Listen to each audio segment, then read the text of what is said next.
Bakı sözünü araşdırdıqda bir neçə məna ortaya çıxır. Etimologiyası haqqında çox versiyalar mövcuddur.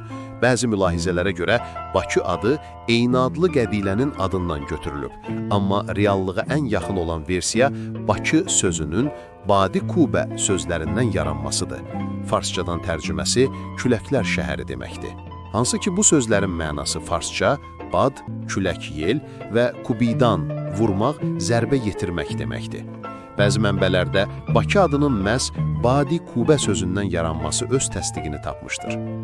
Mahmud Kaşqarinin müəllifi olduğu Divan-i Lüğati Türk kitabında isə Bakı adının türk mənşəli olduğu aydın göstərilir. Kitabda Bakı sözü yüksəklik, təpə mənası da qeyd olunub.